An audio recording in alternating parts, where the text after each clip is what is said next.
शलोम शलोम शलोम। निश्चित आज एक नई शुरुआत पवित्र आत्मा के द्वारा।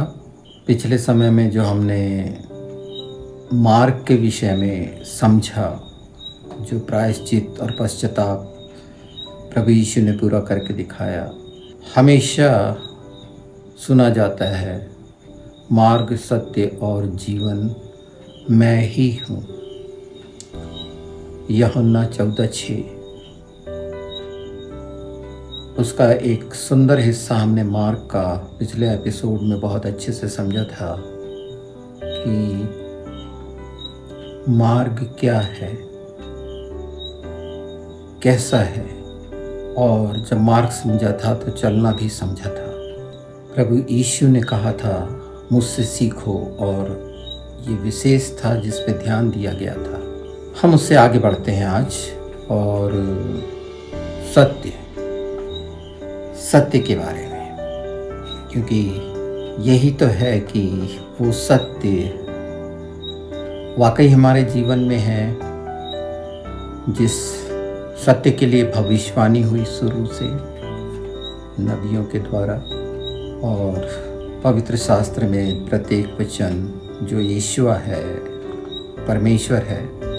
तो सत्य के लिए पहले देख लेते हैं हम मत्ती 11 से शुरू करते हैं।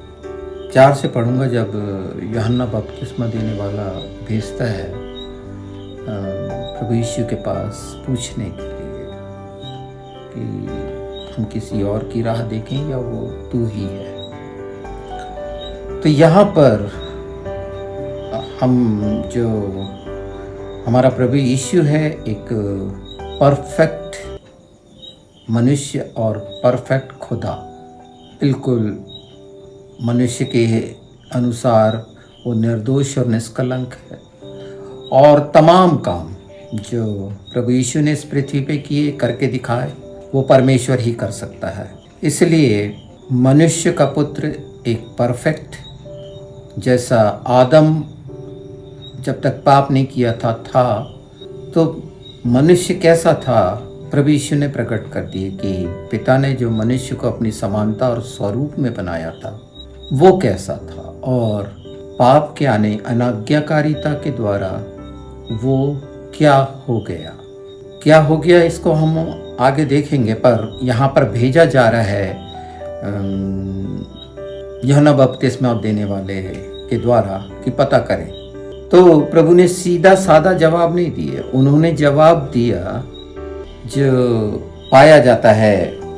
अगर हम देखें यशायाह 35, हम 4 से देखते हैं।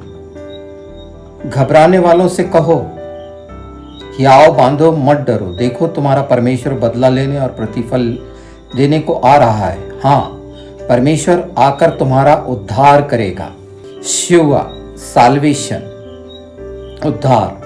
5वां, तब अंधों की आंखें खोली जाएंगी और बहरों के कान भी खोले जाएंगे। तब लंगड़ा हिरन की सी चौकड़ी भरेगा और गूंगे अपनी जीभ से जय जयकार करेंगे, क्योंकि जंगल में जल के सोते फूट निकलेंगे और मरुभूमि में नदियां बहने लगेंगी।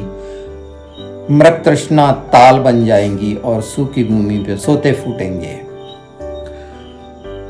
ये वो हिस्सा है जो जवाब का था मत्ती 11 के, क्योंकि यहाँ पर प्रभु यीशु उसी बात का जवाब दे रहे हैं मत्ती 11 में।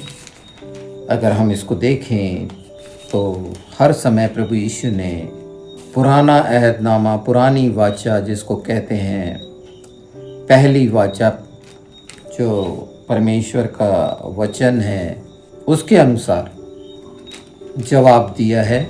और अपने वचन जो उसका खुद का है वो हर जगह कैसे सत्य साबित हुआ है।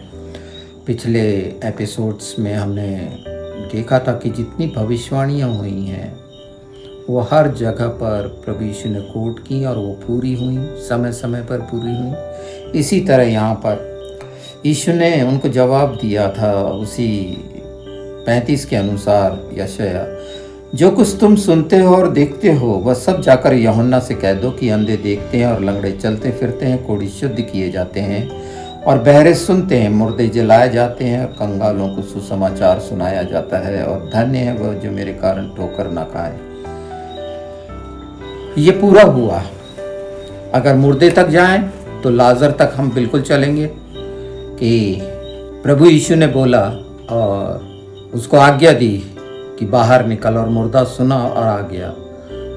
अंत के समय के लिए ये जो कहा गया है कि मुर्दे उसकी आवाज़ सुनेंगे और जीवित होंगे, ये अंतिम समय की बात का एक हिस्सा है। पर उसके पहले ये बातें हुई, ये सत्य है कि परमेश्वर ने हमारे बीच आकर डेरा किया, मनुष्य बनकर आया।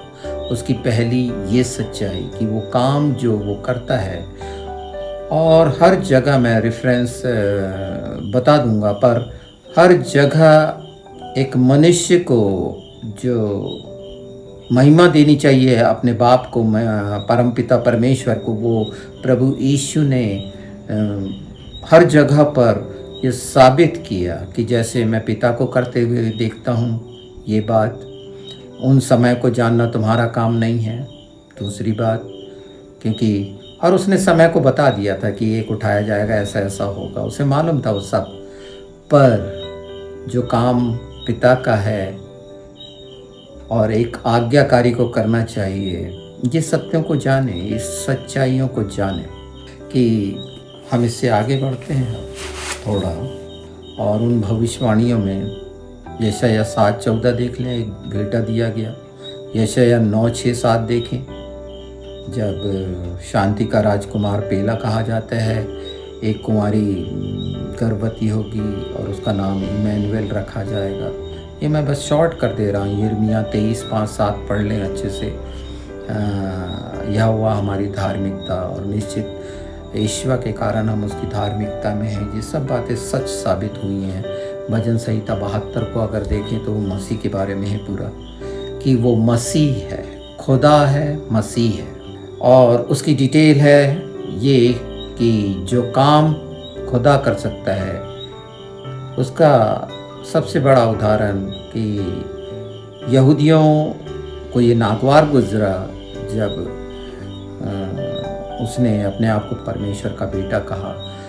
यहूदियों के अनुसार कोई उसका बेटा नहीं हो सकता, और यहूदियों को लगा नहीं, वो साफ समझ गए ये अपने आप को खुदा बता रहा है।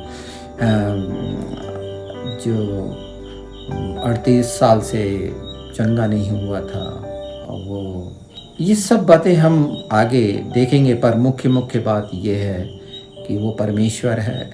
एक परमेश्वर के साथ कैसा होना चाहिए। निश्चित वो हमारे लिए वध किया हुआ मेमना बना, उसकी वैल्यूज़ कैसी हैं हमारे सामने। ये 3 बातें, इमैनुएल वो हमारे साथ हमेशा है। इसके पिछले एपिसोड में पवित्र आत्मा वो हमारा मेल्किसिदक की रीति पे महायाजक है, हमारी धार्मिकता है। ये सच्चाइयाँ हैं, ये सत्य हैं। हम इसको आगे जाएंगे। ये वो सच्चाइयाँ हैं जो हमारे हृदय मन प्राण में हमको ग्रहण करनी चाहिए। ये सिर्फ सुनने के लिए नहीं है कि ये जो कहा गया था वो कैसे कैसे पूरा हुआ।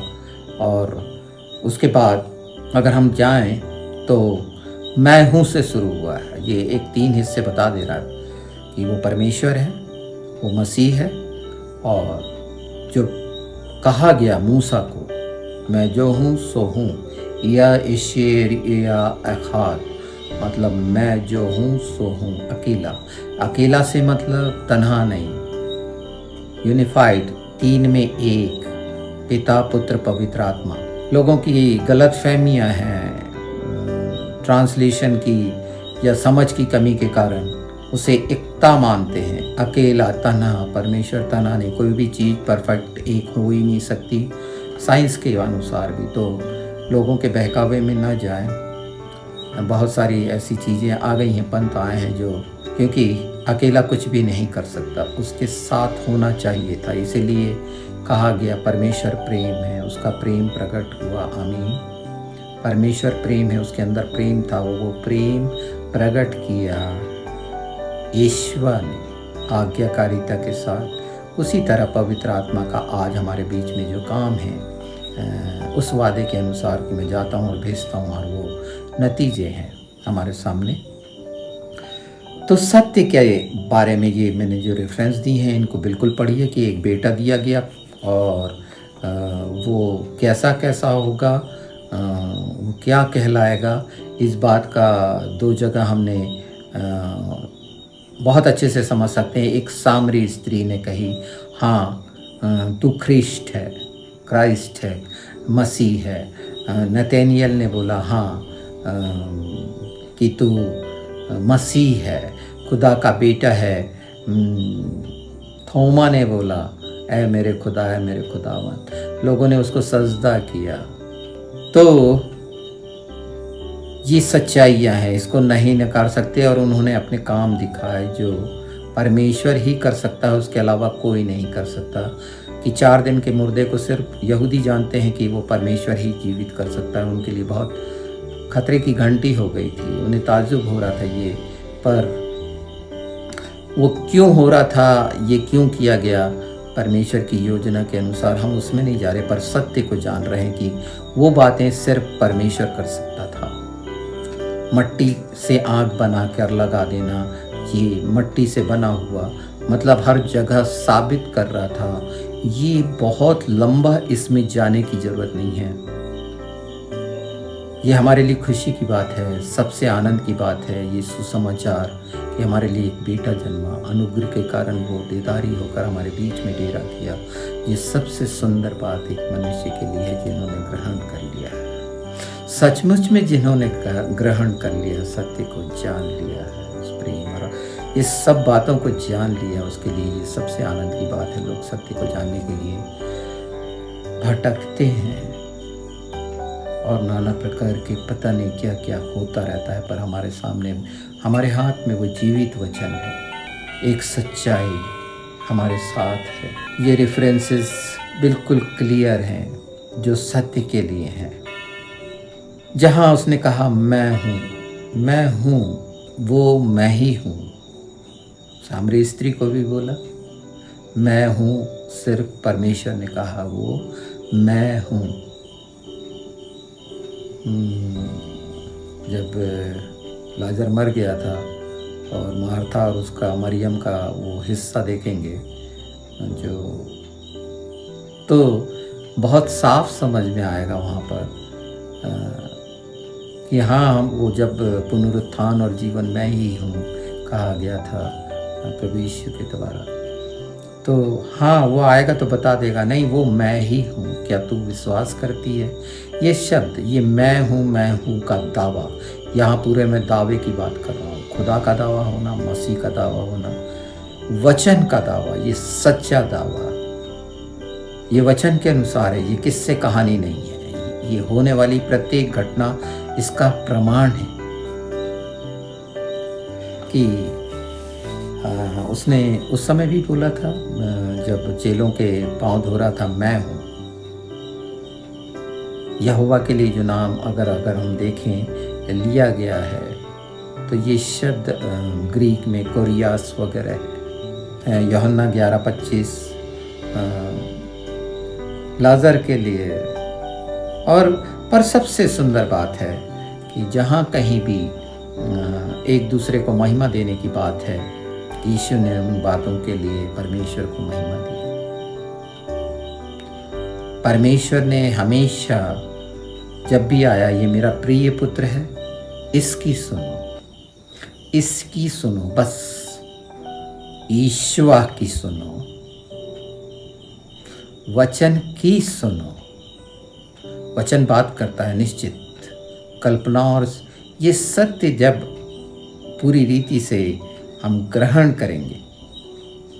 पतरस को डांटा गया था ना कि मेरे सामने से दूर हो शैतान, तो मनुष्यों की बात पर याद आया जब प्रभु यीशु अपने मारे गाड़े जाने का उल्लेख कर रहे थे। एक हिस्सा वो भी है, शैतान को डांटा था ना यीशु ने, दूर हो शैतान, परीक्षाओं का वो हिस्सा, और शैतान चले गया था। आज हम सत्य को जानेंगे, इसका जो डीप सीक्रेट है आगे आने वाला है।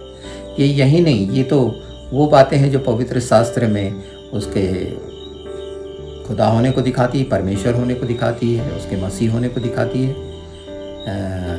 यानी परफेक्ट मनुष्य होने को भी दिखाती है, और कि वो खुदा है, परमेश्वर है, वो मैं हूँ, उससे साबित होता है। तो ये रेफरेंसेस हैं, इनमें आगे जब हम जाएंगे तो देखेंगे और भी देखेंगे। चलो मैं नोट भी कराते जाता हूँ आपको कि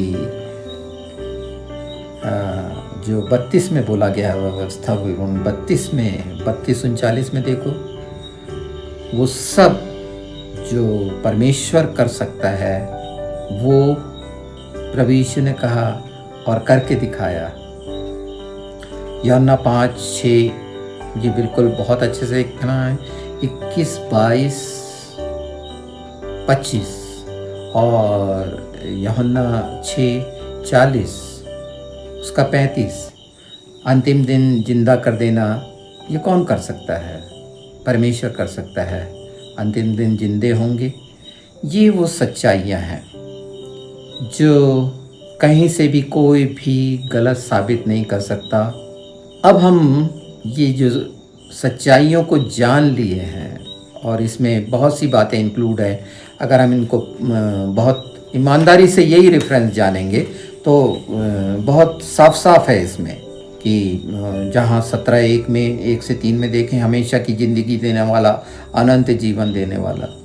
पिलातुस ने पूछा था क्या तू यहूदियों का राजा है? यीशु ने कहा था मैं हूँ। तू कहता है, तो जब तक मैं हूँ, ये मैं हूँ शब्द ये दावा है, और परमेश्वर ने वो करके दिखाया, यहोशू ने करके दिखाया। अब ये सारा सच हमने जान लिया है, पवित्र शास्त्र में हजारों लाखों बार सुन लिया है, इसे सुना है ना, इसे सुना है हमने, सुनते रहे हैं हर जगह। मार्ग, सत्य और जीवन में हूं। अब ये सत्य जान लिए हमने, और इसके आगे हमेशा कोट किया जाता है बहुत गंभीरता से, सत्य को जानोगे और सत्य तुम्हें स्वतंत्र करेगा। सत्य तुम्हें स्वतंत्र करेगा, ये स्वतंत्र हुए हैं क्या? तो अब ये चीज़ समझ लो जो बहुत गंभीर है, ये वो सच्चाई है परमेश्वर ने प्रकट कर दी, पर अब हम उस सच्चाई को जानने वाले हैं जो छिपी हुई थी। आज उसे भी जान लो, अच्छे से जान लो, और इसलिए जान लो कि अगर उसकी डिटेल जानोगे तो अपने जीवन व्यवहार में, जो जीवन का व्यवहार है, जीवन के स्वभाव का व्यवहार है, और व्यवहार के स्वभाव का जो स्वभाव है, व्यवहार स्वभाव और जीवन स्वभाव, ये दोनों पर गौर करने के योग्य हो जाओगे और समझ जाओगे कि कौन सी समस्या है जो लगातार खुश होके दावा करना, सत्य को जानोगे और सत्य स्वतंत्र करेगा। तो आज उस सत्य के एक हिस्से को जानो जिसका मुख्य पहलू है, जिसका सबसे मुख्य हिस्सा है, जिसके कारण एक मनुष्य बपतिस्मा लेने के बाद, विश्वास करने के बाद नहीं बदल पाया अपने आप को, उसका जीवन नहीं बदल पाया, उसका जीवन स्वभाव नहीं बदल पाया, व्यवहार स्वभाव नहीं बदल पाया, हर समय शिकायत। और उसकी मुख्य वजह है झूठ। उसका दूसरा हिस्सा, तो आज झूठ के सत्य को जानो। आज हम झूठ के सत्य का पर्दाफाश करने वाले हैं, और मनुष्य इस झूठ के सत्य, जो अंधकार है झूठ का, जो खमीर है झूठ का, ये झूठ का है, जिसे कज़ाब बोला गया हिब्रू में, काफ, जाइन और बैत, अपने जीवन में सत्य को अलग करके अपने हाथों के काम से हमने प्रभु यीशु को तो स्वीकारा, पर शुरू से पवित्र शास्त्र में विरोध किया गया है फरीसियों की शिक्षा का, निकोलियों की शिक्षा का, ये सब बिलाम की शिक्षा का, जो पूरा स्ट्रक्चर 3 जो परीक्षाएं हैं, अपने वैभव की प्रतिष्ठा की पाने की, अपने कल्पनाओं से बड़े बड़े आश्चर्य कर्म की इच्छा रखने की, लोगों के सामने अपने आप को प्रकट करने की, तो ये कौन कर रहा है? ये झूठ कर रहा है। झूठ का स्वभाव, स्वभाव से झूठ बोलता है, लिखा है ना यूहन्ना 8:44 में। वो अपने स्वभाव से ही झूठ बोलता है। मनुष्य के स्वभाव में झूठ है। ये मनुष्य खुद अपने आप को जांचे देखे। और ये झूठ का स्वभाव ही शुरू हुआ पहली बार हवा के द्वारा। वो झूठ का स्वभाव जिसमें उसने शब्द बढ़ाया जो परमेश्वर ने आज्ञा भी नहीं दी थी। यहीं से कहा गया है कि परमेश्वर के वचन में ना घटाना ना बढ़ाना। आज्ञा दी गई थी कि वो पेड़ का फल नहीं खाना जो बीच में लगा है। अच्छे से उसको ध्यान से पढ़ना दोबारा। और उसने जोड़ दिया, इसे छूना नहीं। ये कितनी भयानक बात है, यहीं तक समझेंगे क्या? इससे आगे उसके अंदर ये आया क्यों कि इसे नहीं छूना, बढ़ाया। ये झूठ क्यों आया? परमेश्वर ने नहीं बोला, उसने कैसे बोल दी? और उसने बोली तो वो झूठ था जो पिता ने अपने वचन में कहा है। इसके अलावा इस पृथ्वी पर अगर कोई अपने तरफ से कुछ बोलता है तो वो झूठा है, और झूठ का पिता उसके साथ है, अर्थात इब्लिस और शैतान उसके साथ है। तो जिसके जीवन में ये झूठ है वो कपट करेगा, छल करेगा, लोगों को गिराएगा, बुराइयां करेगा। एक मनुष्य अलग हटकर दैनिक जीवन में उसके स्वभाव में ये झूठ है, वो झूठ बोलता है।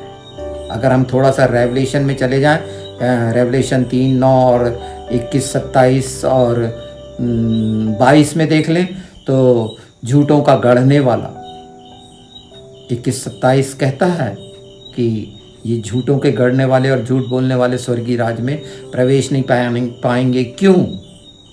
इसके पीछे है शैतान, झूठ का पिता। और लोगों ने इसी कारण झूठ को अपने जीवन, झूठ के काम सिर्फ झूठ बोलना ही नहीं है, उस बात को अलग करना, अपने अनुसार करना, ट्विस्ट कर देना, बदल देना, बहकाना, भरमाना, अपने योजनाओं के अनुसार कुछ भी करना ऐसा जो फायदा का हो। तो झूठ को पहचानो अपने जीवन में।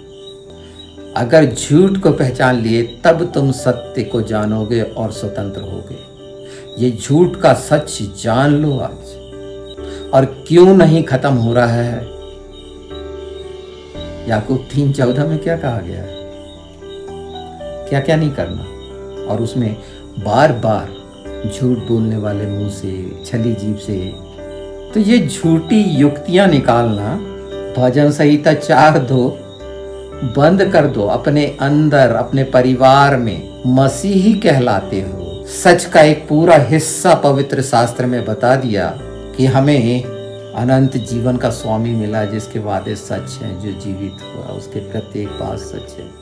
उसके बाद भी झूठ के साथ रहकर अपने शरीर की लालसाओं और अभिलाषाओं से अपने लोगों को धोखा देते हो, डिसेप्शन करते हो। फाल्सूड है ये डिसेप्शन। और ये कितना गंदा शब्द है कि आपस में भाई लोग अपनी कलीसियाओं में मिलजुल कर किस तरह से सोच रहे हैं। अपने आप को चेक कर लो। अगर झूठ से छुटकारा पा लिए तो पूरी पूरी चंगाई पा ली है यीशु के नाम में। झूठ से छुटकारा पा लो। झूठ के चक्कर से सिर्फ झूठ बोलना नहीं, आज मैं विस्तार से बता रहा हूँ उस अंधकार के बारे में, उस खमीर के बारे में, कि किस तरह से बरगलाया भरमाया जाता है। अपने तरफ से योजनाएं बनाना बंद करो, उस पर विश्वास करो, अपनी कोशिशों को छोड़ो, अपनी निर्बलता को सामने रखो और अनंत जीवन के भागी हो जाओ। ये बहुत सुंदर है। झूठ से छुटकारा नहीं तो कहीं स्थान नहीं, कोई योद्धा नहीं बन सकते।